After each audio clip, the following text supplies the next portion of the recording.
Hello दोस्तों। मैं comics companion लेकर आ गया हूँ आपके लिए एक और कॉमिक्स रिव्यू। तो इस बार जिस कॉमिक्स का हम रिव्यू करेंगे वो असल में एक नहीं दो कॉमिक्स है। इस बार मैंने पढ़ी है आर्क कॉमिक की ओर से प्रकाशित द घोस्ट प्लैनेट और अनवांटेड अकेला हीरो। इन दोनों कॉमिक्स का ही रिव्यू मैं आज लेकर आया हूँ आपके लिए। बने रहिए इस वीडियो में। तो दोस्तों चलिए सबसे पहले रिव्यू कर लेते हैं आर्क कॉमिक्स की पहली पेशकश द घोस्ट प्लैनेट की। तो मैं दूसरी कॉमिक को साइड कर देता हूँ। बात करते हैं हम द घोस्ट प्लैनेट की। कॉमिक कुछ इस तरह की दिखती है।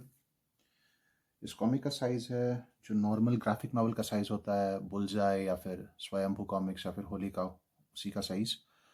चलिए मैं आपको साइज़ कंपैरिजन करके दिखा देता हूँ कि किताब कितनी बड़ी है।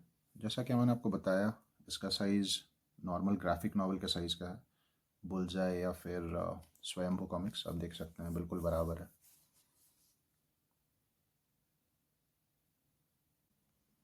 ये किताब दोस्तों दो लैंग्वेजेस में आई है, दो भाषाओं में आई है, हिंदी और अंग्रेज़ी। मैंने इसका जो अंग्रेज़ी वाला वर्जन है वो मंगवाया है। तो हम आज रिव्यू करेंगे द घोस्ट प्लैनेट के इंग्लिश वर्जन की। लेआउट कुछ ऐसा है। यहाँ पर टाइटल दिया हुआ है द घोस्ट प्लैनेट, आर्टवर्क है और नीचे क्रिएटर्स के नाम है। और यहाँ पर आर कॉमिक्स का लोगो है, नीचे इशू 1 लिखा हुआ है।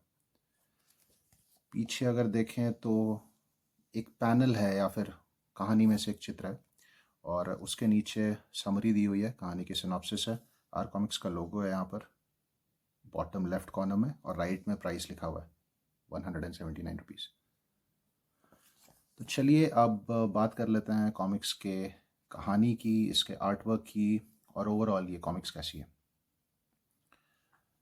तो दोस्तों जैसे ही मैं कॉमिक्स खोलता हूँ, इसके अंदरूनी कवर पर अंदर के भाग में यहाँ पे आप देख सकते हैं क्रिएटर्स के नाम है।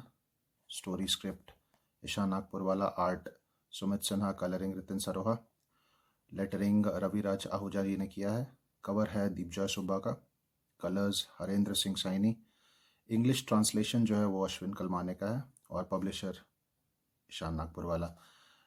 यहाँ पर डिस्क्लेमर है, यहाँ पर फिर से आर कॉमिक्स का जो लोगो है घोस्ट प्लैनेट, और कहानी शुरू हो जाती है पहले ही पेज से।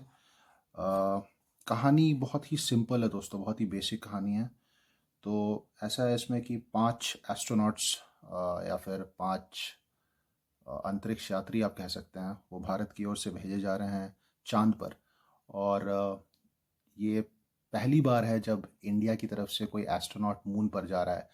तो ये सुनने में ही पहली बार में ही थोड़ा सा वियर्ड लगता है। मतलब हम 21st सेंचुरी में बैठे हुए हैं और चांद तक का तो सफ़र दुनिया के बहुत सारे देशों ने तय कर लिया, भारत ने तो बहुत पहले ही कर लिया है। बट इस कॉमिक की कहानी के हिसाब से अभी पहली बार इंडिया के कुछ साइंटिस्ट्स मून पर जा रहे हैं, चांद पर जा रहे हैं।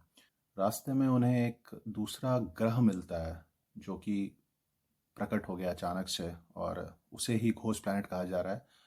तो कहीं ना कहीं वो मून तक का सफ़र अपना तय नहीं कर पाते हैं और उन्हें अपना जो स्पेसशिप है वो क्रैश लैंड कराना पड़ता है इस प्लैनेट पे, ये जो घोस्ट प्लैनेट आ गया है। तो उस प्लैनेट पे अपना स्पेसशिप उतारने के बाद वहाँ उन लोगों के साथ क्या क्या होता है, कुछ हादसे होते हैं, वो अच्छे होते हैं, बुरे होते हैं, और आगे उनकी ज़िंदगी उससे कैसे इम्पैक्टेड होती है, यही आपकी पूरी कहानी का सार है। बात करते हैं इसके आर्टवर्क की। आर्टवर्क जैसा कि आप देख पा रहे हैं दोस्तों बहुत ही एवरेज है। काफ़ी जगह पर तो आर्टवर्क स्केची किस्म का भी है। मतलब ऐसा आपको प्रतीत होएगा कि वो थोड़ा सा ऐसे बच्चे रफ वर्क करते हैं, उस तरह का भी आर्टवर्क है किसी किसी पैनल्स में, किसी किसी पेजेस में। तो आर्टवर्क थोड़ा सा डिसअपॉइंटिंग है। मुझे लगता है सीक्वेंशियल आर्ट में कहीं ना कहीं सुमित जी थोड़ा चूक गए हैं, क्योंकि नॉर्मली वो जो आर्ट्स बनाते हैं पोस्टर फॉर्म के जो आर्ट्स होते हैं जिसमें कैरेक्टर्स पोस्चर बनाकर खड़े हैं, उस तरीके का आर्ट उनका काफ़ी अच्छा रहता है। ये मैंने काफ़ी ऑनलाइन फोरम्स वगैरह में देखा है। तो कॉमिक्स में जिस तरह का आर्ट होता है जिसे हम सीक्वेंशियल आर्ट कहते हैं, वो पता नहीं कहीं ना कहीं शायद उसमें थोड़ी चूक हो गई हो। इस कहानी में कुछ चीज़ें दोस्तों थोड़ी बचकानी भी है। जैसे इस पैनल की अगर मैं बात करूँ, यहाँ पे एक स्पीच बबल है जिसमें लिखा हुआ है look at the trees they are weird. लेकिन आप अगर वो पैनल देखेंगे, उसका आर्ट वर्क देखेंगे, तो आप रियलाइज़ करेंगे कि उसमें कहीं पेड़ है ही नहीं। तो कैरेक्टर्स एक दूसरे से बात ज़रूर कर रहे हैं कि पेड़ यहाँ बहुत अजीब दिख रहे हैं, बट आप ढूंढते हो उस पैनल में कि पेड़ कहाँ है, ताकि आप भी देख पाओ और आप भी फील कर पाओ कि हाँ पेड़ थोड़े अजीब से बने हुए हैं या पेड़ थोड़े डिफरेंट दिख रहे हैं, थोड़े अजीब दिख रहे हैं, लेकिन आपको वो पेड़ दिखता नहीं है। तो ये सारी चीज़ें बहुत बहुत बेसिक चीज़ें हैं और ये बहुत बड़ी गलतियां, मैं यही बोलूँगा। लेटरिंग की अगर बात करें दोस्तों, तो काफ़ी जगह मैंने रियलाइज़ किया है कि ग्रामेटिकल एरर्स हैं। तो मेरे पास जो कॉपी है वो इंग्लिश वाली है, मतलब इंग्लिश वर्जन है मेरे पास। तो काफ़ी जगह मुझे ग्रामेटिकल एरर्स भी लगे हैं। तो डायलॉग्स कुछ ख़ास नहीं है। तो ये कहानी कुल 32 पेजेस में है दोस्तों। कहानी ख़त्म नहीं हुई, आपको मैं बताना चाहूँगा। इसका अगला भाग भी आना है, आने को है। और अगले भाग का नाम है सत्यराज। ये पहली इशू थी आर कॉमिक्स की, तो मैं यही एक्सपेक्ट करूँगा कि आगे के इश्यूज और बेटर हों, कहानी ज़्यादा इंगेजिंग हो, इंग्रॉसिंग हो, आर्टवर्क ज़्यादा बढ़िया हो। और जो लेटरिंग में जो गलतियाँ हैं, जो ग्रामेटिकल एरर्स की मैंने बात की, वो आगे अगर आप सुधार सकें आर कॉमिक्स तो बहुत बढ़िया होगा। और ये लास्ट पेज की मैं बात ज़रूर करना चाहूँगा। ये इंटरनल कवर है। पूरे किताब के आर्टवर्क से ज़्यादा मुझे ये पेज पसंद आया। ये किताब का जो अंदरूनी भाग है कवर का, वो है। तो ये है मेरा रिव्यू दोस्तों आर कॉमिक्स की पहली कॉमिक द घोस्ट प्लैनेट का। चलिए अब बात कर लेते हैं उनकी दूसरी कॉमिक अनवांटेड का। तो चलिए बात कर लेते हैं आर्क कॉमिक्स के दूसरे इशू या दूसरे पेशकश अनवांटेड अकेला हीरो की।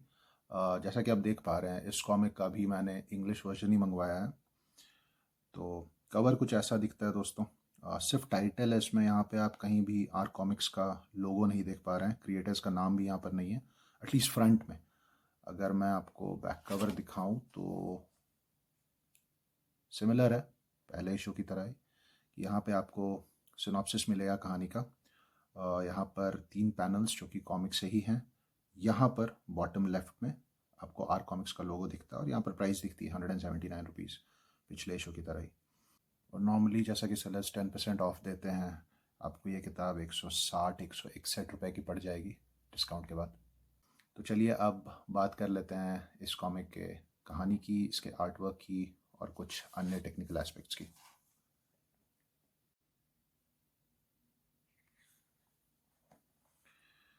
तो ये रहा अंदर का भाग दोस्तों। ये एक पिक्चर है यहाँ पर। जो प्रोटैगनिस्ट है कहानी का, वो कह रहा है thank you for buying this comic book, now let's begin. यहाँ पे अनवांटेड अकेला हीरो टाइटल है किताब का। क्रिएटर्स के नाम है फिर से, राइटर सिद्धार्थ अगस्त्य, आर्टवर्क है तरुण कुमार साहू जी का, colours Naval Thanawala, letters and design Ravi Raj Ahuja, editor Rohit Arora, cover art Tarun Kumar Sahu, cover colours Santosh Pilewar, republished by Ishan Nagpurwala. तो यहाँ पर रिपब्लिश लिखा हुआ है क्योंकि मैंने सोशल मीडिया पर ही पढ़ा था, फेसबुक जो उनका ग्रुप है आर कॉमिक्स का, वहाँ पर कि ये कहानी शायद पहले किसी फॉर्म में पब्लिश हुई है। यहाँ फिर से आर कॉमिक्स का लोगो है और यहाँ पे आर कॉमिक्स के कॉन्टैक्ट डिटेल्स हैं, उनका वेबसाइट एड्रेस है और ईमेल आईडी है, और यहाँ पर डिस्क्लेमर है। कहानी फिर यहाँ से शुरू होती है दोस्तों। ये कहानी 28 पेजों की है दोस्तों। पेजेस की अगर क्वालिटी की बात करें तो इसमें थोड़ा सा ग्लॉसी फील है, जबकि जो इनका पिछला इशू था द घोस्ट प्लैनेट, उसके पेजेस मुझे ज़्यादा मैट वाली फील दे रहे थे। तो चलिए बात कर लेते हैं कहानी की। सबसे पहले बताना चाहूँगा दोस्तों, ये कहानी का जो प्रमाइस है वो इंटरेस्टिंग है। कहानी में 3 मुख्य किरदार हैं, एक सुपर विलन, एक सुपर हीरो और एक सुपर कॉप। सुपर विलन लोगों को मार रहा है, सुपर हीरो लोगों को बचाना चाहता है और बचा भी रहा है, और सुपर कॉप इस पूरे मामले का इन्वेस्टिगेशन कर रहा है। मतलब वो जानना चाह रहा है कि क्या हो रहा है, क्यों हो रहा है और कौन है जिसमें इन्वॉल्व है। तो सारांश में यही कहानी है। इससे ज़्यादा मैं आपको बताना नहीं चाहूँगा। कहानी जहाँ पर ख़त्म होती है, आपकी उत्सुकता बन जाती है अगले भाग को पढ़ने की, और आपको ऐसा भी लगता है कि ये कहानी थोड़ी और लंबी चलती तो ज़्यादा अच्छा होता। आपको पता चलता कि असल में कौन सही है कौन गलत है, लोग जो कर रहे हैं कहानी के अंदर मारना या बचाना, वो क्यों कर रहे हैं, उनका क्या उद्देश्य है। कहानी काफ़ी फास्ट पेस्ड भी है दोस्तों। तो पढ़ने में मज़ा आता है। हाँ, लेकिन इसके साथ ही एक एक ड्रॉबैक भी है जो मैं कहना चाहूँगा, वो ये है कि कहानी इतनी तेज़ है कि कहीं भी ये कहानी रुकती नहीं है किसी भी एक कैरेक्टर को, किसी भी एक चरित्र को फ्लैश आउट करने में। आर्टवर्क की अगर बात करें तो इसका आर्टवर्क भी पिछले किताब से बेटर है, काफ़ी बढ़िया है। और जैसे कि बॉडी पार्ट्स हो गया, बॉडी एनाटमी हो गई, चेहरे हो गए, जैसे कि आप देख भी पा रहे हैं यहाँ पर। चलिए आर्टवर्क के बाद लेटरिंग की बात कर लेते हैं। इस किताब की जो लेटरिंग है वो भी पिछले किताब से बढ़िया है। इसके डायलॉग ज़्यादा क्रिस्पी हैं और मुझे याद नहीं पड़ता कि इस कहानी में या इस किताब में कहीं भी मुझे बहुत ज़्यादा ग्रामेटिकल एरर्स फील हुए। तो ओवरऑल दोस्तों ये किताब आर कॉमिक्स की जो पहली किताब थी उससे हर एस्पेक्ट में बेटर है। चाहे कहानी की आप बात करें या आर्टवर्क की बात करें या लेटरिंग की बात करें, तो ये एनकरेजिंग साइंस हैं एक नए पब्लिशर के लिए। इसका दूसरा भाग भी जल्द ही प्रकाशित होने वाला है। आखिरी पेज में इसके दूसरे भाग का ऐड भी दिया है इन्होंने, यहाँ पर उसका ऐड भी दिया गया है जो बैक कवर का इंटरनल पार्ट है उसमें। उम्मीद करता हूँ कि अनवांटेड अकेला हीरो का जो पार्ट 2 है वो जल्दी ही आए और हम उसे जल्द से जल्द पढ़ सकें। तो ओवरऑल आर कॉमिक्स ने ठीक ठाक शुरुआत किया मैं कहूँगा। मेरी तरफ से आर कॉमिक्स को all the very best for their future issues and future projects.